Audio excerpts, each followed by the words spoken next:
Imagínese un momento que podría haber cambiado toda la historia mundial. Un momento de absoluta claridad que llegó demasiado tarde. Es el 7 de diciembre de 1941, poco después del ataque a Pearl Harbor, y en una habitación oscurecida en Tokio está sentado el almirante Isoroku Yamamoto, el arquitecto de este audaz golpe contra América, mirando en silencio los informes sobre el ataque exitoso. Sus oficiales celebran a su alrededor, festejan la brillante victoria, pero el rostro de Yamamoto no muestra alegría.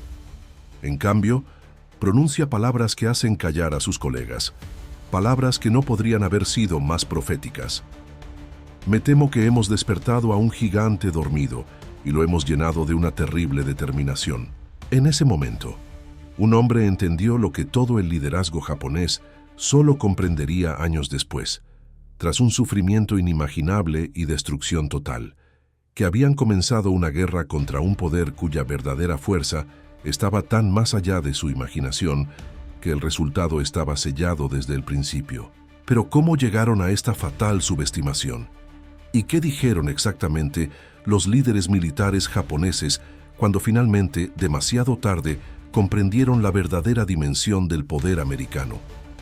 Para entender esta historia, debemos retroceder a los años anteriores a Pearl Harbor, a un tiempo en que Japón estaba en la cúspide de su expansión militar. El imperio japonés había anexado Corea, conquistado gran parte de China, y sus ejércitos parecían imparables. La doctrina militar japonesa se basaba en tradiciones samurái centenarias: honor, sacrificio, la superioridad del espíritu sobre los medios materiales.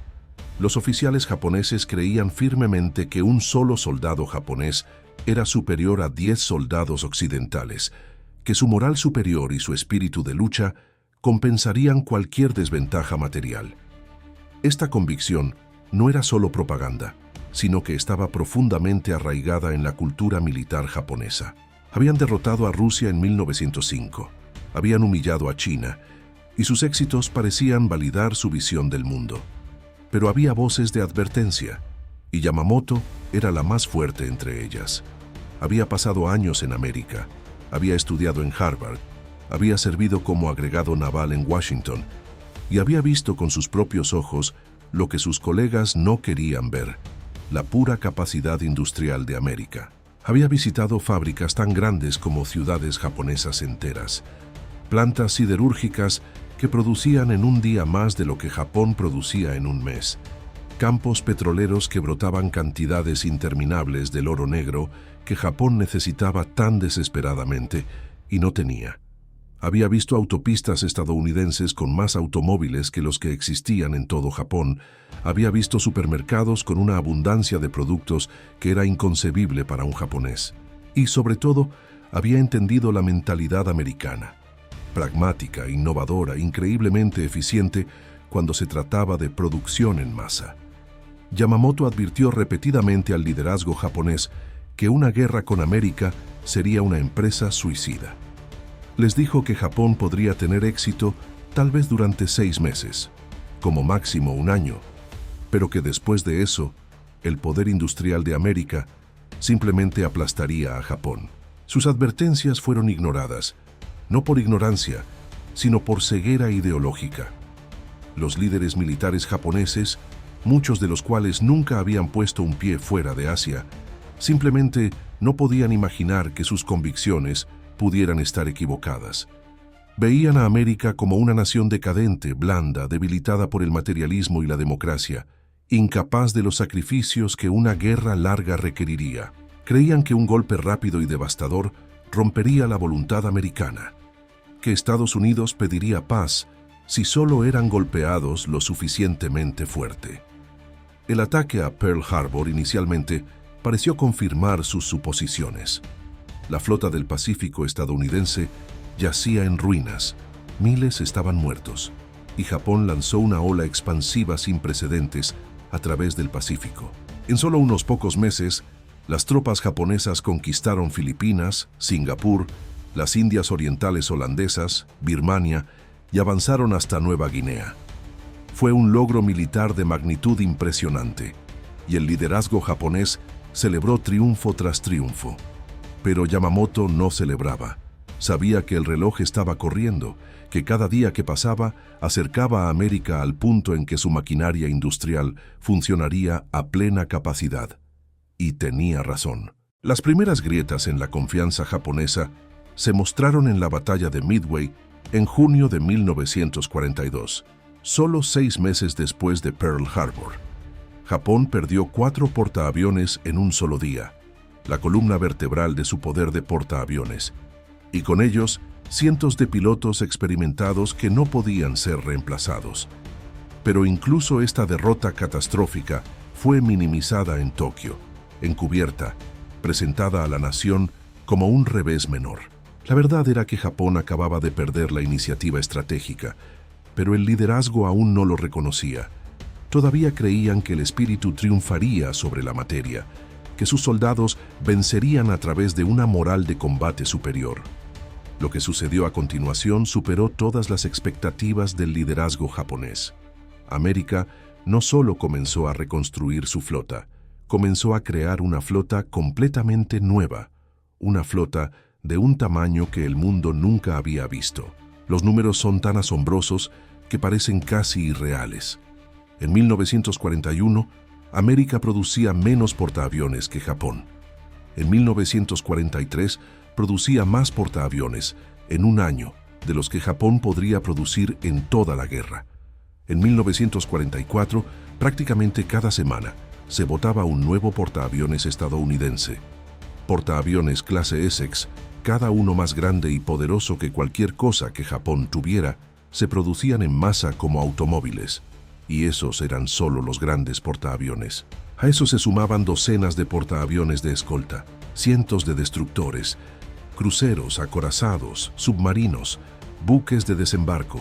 Pero los barcos eran solo una parte de la historia. La producción de aviones estadounidense era aún más impresionante. En 1941, Japón produjo aproximadamente 5.000 aviones militares. Ese mismo año, América produjo menos. Pero mire lo que pasó en solo 3 años.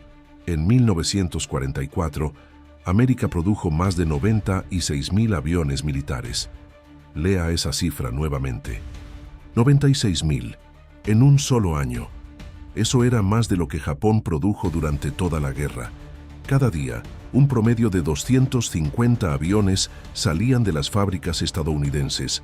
Cada día, 7 días a la semana, 52 semanas al año. Y esos no eran aviones cualquiera. Eran P-51 Mustangs, que superaban a cualquier caza japonés en rendimiento. B-29 Super Fortress, que podían bombardear Japón desde distancias con las que los planificadores japoneses ni siquiera habían soñado. F-6F Hellcats, que fueron diseñados específicamente para derrotar al famoso Zero. Lentamente, dolorosamente lento, la realidad comenzó a filtrarse en Tokio. Los informes del frente se volvían cada vez más inquietantes. Los pilotos japoneses informaban de nubes de aviones estadounidenses en el cielo, tantos que era imposible contarlos. Cuando un avión japonés era derribado, no podía ser reemplazado. Cuando un avión estadounidense era derribado, aparecían 3 más para tomar su lugar. Los barcos japoneses que eran hundidos se perdían para siempre. Los barcos estadounidenses que eran hundidos eran reemplazados por barcos más nuevos y mejores antes de que terminara el año. Los pilotos japoneses, entrenados durante años, se perdían irremediablemente después de su muerte. Los pilotos estadounidenses se entrenaban en masa, en escuelas de vuelo que producían miles de pilotos por mes. Un oficial japonés que sobrevivió las batallas alrededor de las Salomón escribió en su diario: «Hundimos sus barcos, pero traen más. Derribamos sus aviones, pero el cielo se oscurece con nuevos. Por cada barco estadounidense que hundimos, aparecen 2 en su lugar. ¿Cómo se lucha contra un océano?».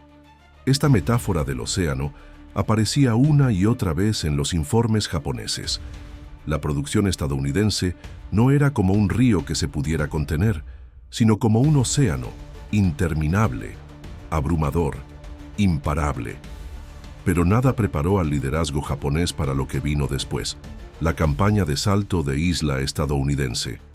Los estrategas militares japoneses Habían creído que cada una de sus islas fortificadas costaría a los estadounidenses meses para conquistar, que los defensores, con su espíritu de lucha y su disposición a morir hasta el último hombre, harían cada ataque tan costoso que América eventualmente tendría que rendirse.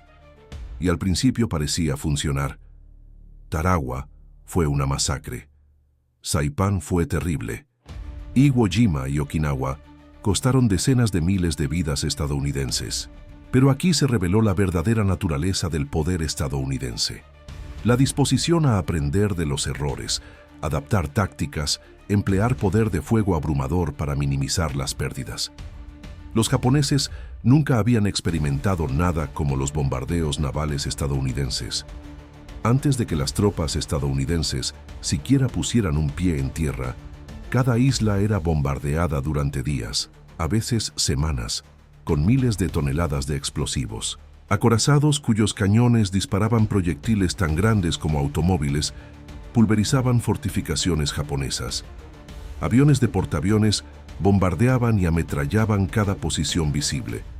Y entonces venía la infantería, apoyada por tanques, lanzallamas, artillería, todo lo que la industria estadounidense pudiera suministrar. Los defensores japoneses luchaban con un coraje increíble. Morían hasta el último hombre como se les ordenaba, pero al final no hacía ninguna diferencia. La pura cantidad de poder de fuego que América podía lanzar sobre cada isla individual era simplemente inimaginable. El general Kuribayashi, el comandante de Iwo Jima, fue uno de los pocos oficiales japoneses que habló abiertamente la verdad. Después de una visita a América antes de la guerra, había escrito: Estados Unidos es el último enemigo que Japón debería haber elegido. El potencial de producción de esta nación es ilimitado. Podrían construir un avión por cada árbol en Japón. Sus colegas lo habían considerado derrotista, antipatriótico, débil. Pero en Iwo Jima, mientras observaba cómo los barcos estadounidenses cubrían el horizonte tan lejos como alcanzaba la vista, mientras día y noche las bombas caían sobre su isla, mientras sus hombres morían en cuevas uno tras otro, sabía que había tenido razón. En sus últimos mensajes antes de su muerte, escribió: el enemigo es tan superior en número y material que no podemos esperar ganar, pero cumpliremos con nuestro deber. Eso ya no era propaganda, esa era la comprensión desesperada de un hombre que había entendido la verdad demasiado tarde. En Tokio, los realistas comenzaron a imponerse, pero era demasiado tarde. En la primavera de 1945, Japón estaba prácticamente derrotado. Su flota ya no existía. Su fuerza aérea estaba reducida a ataques kamikaze, misiones suicidas desesperadas que decían más sobre la desesperación de Japón que sobre su fuerza. Sus ciudades estaban siendo destruidas sistemáticamente por bombarderos B-29 que operaban desde distancias que los cazas de intercepción japoneses no podían alcanzar. En una sola noche, del 9 al 10 de marzo de 1945, un bombardeo incendiario estadounidense en Tokio mató a más personas que la bomba atómica en Hiroshima más tarde. La ciudad ardió, y más de 100,000 personas murieron en una tormenta de fuego. Y esa fue solo una ciudad, una noche. Noche tras noche venían los B-29, y una ciudad japonesa tras otra se convertía en cenizas. Hubo una reunión del Consejo Supremo de Guerra en julio de 1945, después de que Okinawa cayera, después de que quedara claro que una invasión estadounidense de las islas principales japonesas era inminente. Los registros de esta reunión son reveladores y trágicos a la vez. El almirante Toyoda, el jefe del Estado Mayor Naval, dijo: ya no tenemos flota. Nuestros aviones se han agotado. Nuestros pilotos son muchachos con 20 horas de entrenamiento. Los estadounidenses pueden venir con 2,000 barcos, tal vez podamos hundir una docena. Pueden venir con 10,000 aviones, tal vez tengamos 1,000, y la mayoría están destinados a misiones suicidas. El silencio después de estas palabras debe haber sido ensordecedor. Este ya no era un forastero derrotista. Este era el jefe de la Marina admitiendo que Japón ya no tenía marina. Pero incluso entonces había línea dura que insistía en seguir luchando. que creían que si Japón solo hacía una invasión estadounidense lo suficientemente sangrienta, América aceptaría una paz negociada. Todavía no entendían con qué estaban tratando. Pensaban que América lucharía como una nación tradicional, que eventualmente decidiría que los costos eran demasiado altos. No podían comprender que América, una vez completamente movilizada, simplemente no se detendría, que la maquinaria industrial seguiría funcionando, que los aviones seguirían viniendo, que los barcos seguirían siendo construidos hasta que Japón fuera completamente conquistado o completamente destruido. Entonces llegaron Hiroshima y Nagasaki, e incluso los más duros de línea dura tuvieron que aceptar la realidad. Pero aquí está la verdad impactante. Las bombas atómicas fueron casi superfluas. Japón ya estaba derrotado. Los bombardeos convencionales ya habían causado más destrucción que las dos bombas atómicas juntas. Lo que hicieron las bombas atómicas fue dar al emperador y a los realistas la excusa que necesitaban para justificar la capitulación. Podían decir: perdimos contra un arma contra la cual ninguna defensa es posible. En lugar de admitir: comenzamos una guerra contra una nación cuyo poder industrial estaba tan por encima del nuestro que el resultado fue claro desde el principio. Los registros de la conferencia imperial en la que se tomó la decisión de capitular son desgarradores. Oficiales mayores, hombres que habían dedicado toda su vida al ejército, lloraban abiertamente. Algunos cometieron suicidio, incapaces de soportar la vergüenza de la derrota. Pero en medio de todo eso, hubo momentos de absoluta claridad, momentos en que hombres que habían aferrado ilusiones durante años finalmente dijeron la verdad. El general Anami, el ministro de guerra, dijo en un momento privado: hemos luchado contra un milagro. Ninguna nación en la historia jamás ha desatado tal poder. Creímos que el espíritu podría vencer la materia, pero luchamos contra una montaña de acero y fuego. Y la montaña ganó. La admisión quizás más impactante vino del mismo general Tojo, el ex primer ministro que había llevado a Japón a la guerra.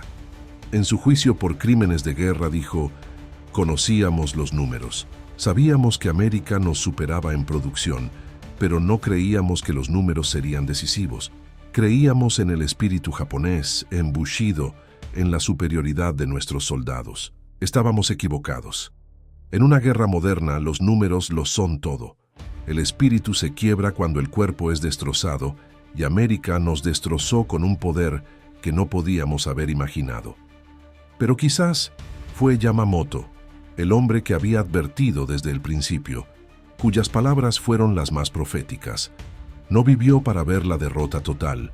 Fue derribado por cazas estadounidenses en 1943, pero sus advertencias tempranas resonaron durante toda la guerra. Había dicho: América es una nación que produce 10.000 automóviles por día. ¿Qué creen que pasará cuando conviertan esa producción a material de guerra?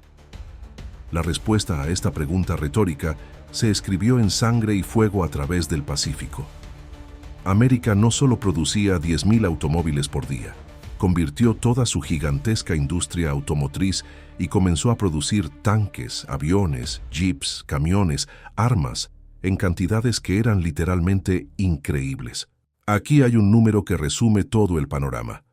Durante la Segunda Guerra Mundial, América produjo más material de guerra que todas las demás naciones combatientes juntas, más que Alemania, Japón, Italia, Gran Bretaña y la Unión Soviética combinadas. Esta única nación, que solo unos años antes todavía estaba de rodillas por la Gran Depresión, esta nación que el liderazgo japonés había considerado blanda y decadente, esta nación movilizó un poder industrial que no tenía precedentes en la historia humana. Y lo hizo no a través de espíritu superior o disposición al sacrificio, sino a través de producción industrial fría, eficiente e implacable. Los oficiales japoneses que firmaron el documento de rendición en el USS Missouri estaban en la cubierta de un acorazado, rodeados por un mar de barcos estadounidenses que se extendían hasta el horizonte. Sobre ellos circulaban cientos de aviones estadounidenses. Fue una demostración deliberada de poder, un mensaje: esto es lo que desafiaron, por eso perdieron. Uno de los delegados japoneses escribió más tarde: en ese momento, finalmente entendí. No habíamos luchado contra una nación. Habíamos luchado contra una fuerza de la naturaleza, contra un océano de acero. Y los océanos no pueden ser derrotados, solo pueden ser soportados o evitados. La tragedia de la subestimación japonesa no radica solo en la derrota misma, sino en la completa evitabilidad de toda la guerra. Si el liderazgo japonés hubiera escuchado a los que advertían, si hubieran superado la ceguera ideológica, si hubieran reconocido la realidad del poder estadounidense, millones de vidas podrían haberse salvado. Pero la ideología, el orgullo y el autoengaño llevaron a una de las decisiones más catastróficas de la historia moderna. Despertaron a un gigante, y el gigante los destruyó con una minuciosidad que aún genera horror generaciones después. La historia no termina con la capitulación. Después de la guerra, durante la ocupación, civiles japoneses y exsoldados vieron con sus propios ojos lo que Yamamoto había sabido todo el tiempo. Vieron la generosidad infinita de la ayuda estadounidense, la comida, las medicinas, los materiales que fluían hacia Japón para reconstruir la nación. Vieron que el poder que los había derrotado tan completamente no buscaba venganza, sino reconstrucción. Y lentamente, dolorosamente, una nación comenzó a comprender que el mundo había cambiado, que en la guerra moderna el poder industrial estaba por encima de todo lo demás y que ningún espíritu o disposición al sacrificio, por grandes que fueran, podía superar la fría matemática de la producción.